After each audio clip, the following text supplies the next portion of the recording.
Hi everyone, I am Christian Jake Esobaldo, and this is the presentation of Group 9. And now, we will explain to you guys our assigned topic entitled Gas Exchange.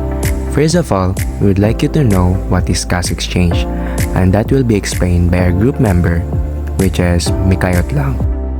So hi, my name is Micaela Outlang. So I explain you what is gas exchange. Gas exchange is the process by which living organisms exchange gases like oxygen and carbon dioxide with their environment. In plants, this primarily occurs through tiny openings on their leaves called stomata. So this is the meaning of gas exchange. Gas exchange mostly takes place through tiny openings on the leaves called stomata and occasionally through lenticels on the stems in order to perform photosynthesis, which creates glucose and oxygen. Plants absorb carbon dioxide from the atmosphere during the day. In the process, carbon dioxide is consumed and oxygen is released as a byproduct. Even without photosynthesis, plants still absorb oxygen for cellular respiration and exhale carbon dioxide at night. So in the gas exchange, there have a plant's photosynthesis and respiration. So this is the photosynthesis the daytime. Plants absorb carbon dioxide from the air through tiny openings called stomata in their leaves. Carbon dioxide is used photosynthesis to produce glucose, releasing oxygen as byproduct. Second, respiration day and night. Plants also respire, taking in oxygen and releasing carbon dioxide.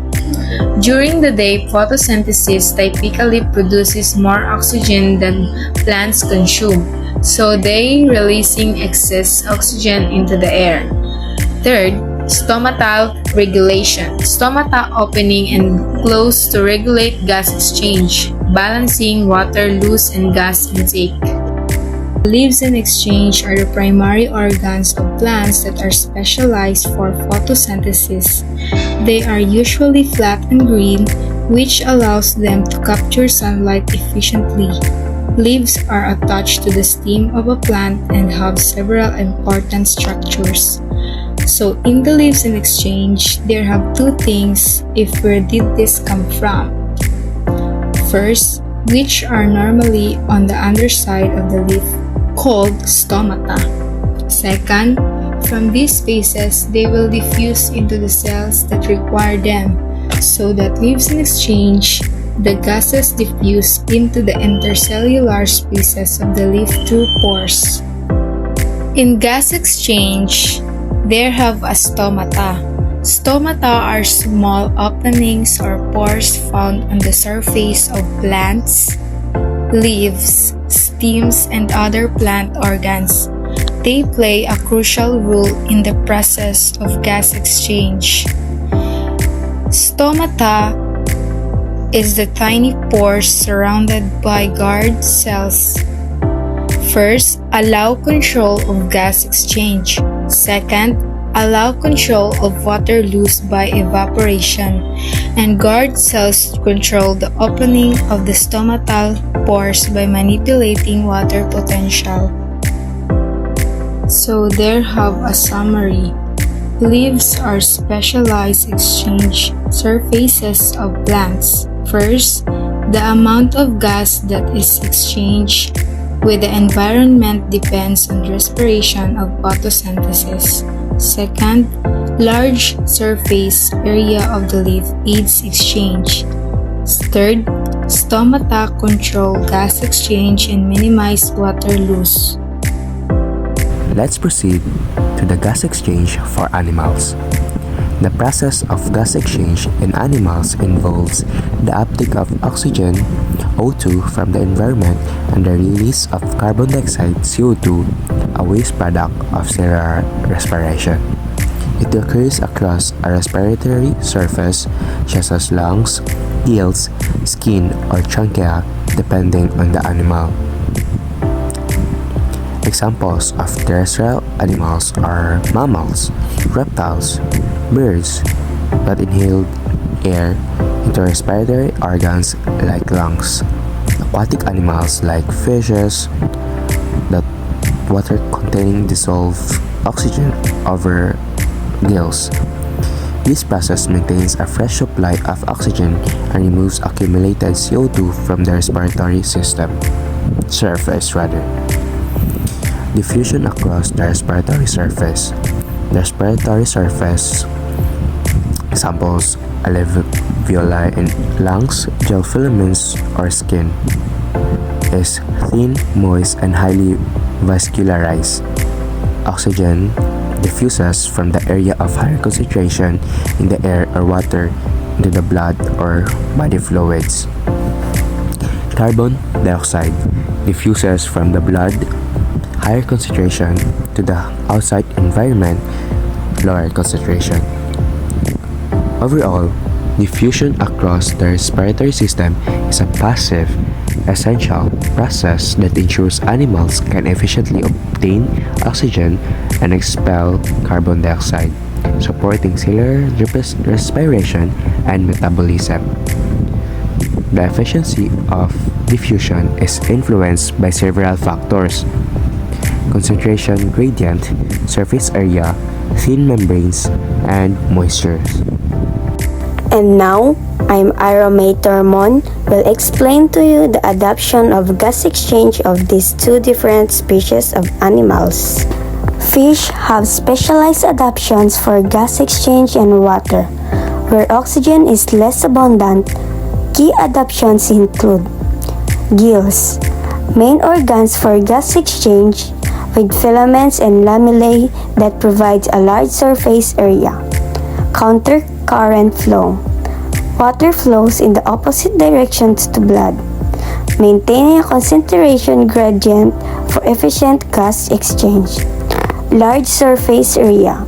Gills maximize the contact area for oxygen and carbon dioxide exchange. Thin respiratory membranes. Thin gill membranes facilitate quick gas diffusion. Upper column. Bony covering that helps control water flow over the gills. Hemoglobin, blood protein that efficiently transports oxygen. These features allow to fish effectively obtain oxygen and expel carbon dioxide in aquatic environments. Amphibians have several adaptations for gas exchange, both in water and on land. Skin respiration.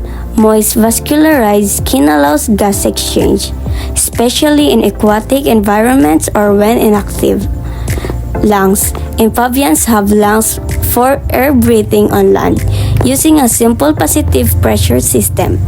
Gills. In larvae, tadpoles have gills for underwater gas exchange, which are lost during metamorphosis in many species.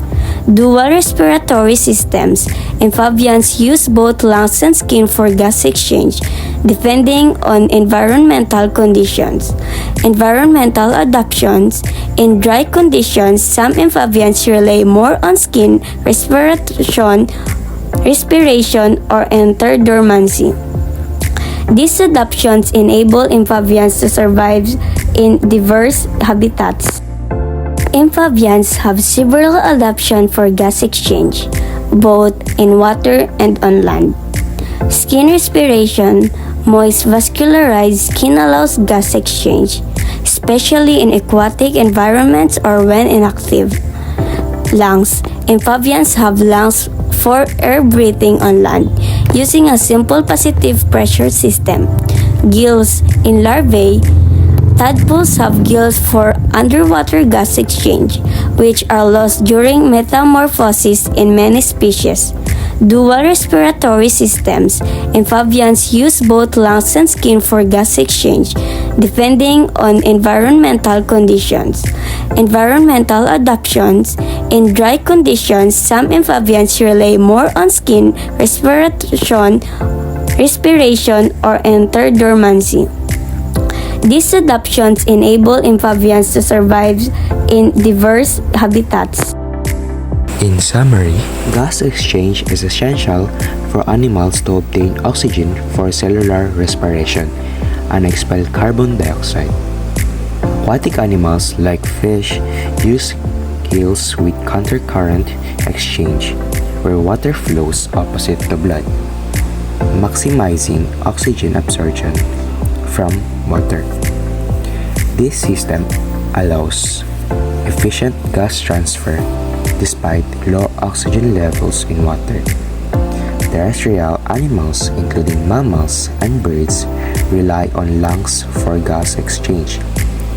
Mammals use a diaphragm to assist lung ventilation, while birds have an efficient system with air sacs that ensure continuous airflow through the lungs. This adaptation helps minimize water loss while optimizing oxygen uptake. Insects and some arthropods use a tracheal system, a network of tubes that delivers oxygen directly to tissues and removes carbon dioxide.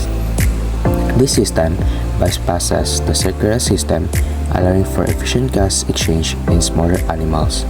These diverse adaptations ensure that animals can meet their respiratory needs in different environments. Thank you for listening, and I hope you learned something.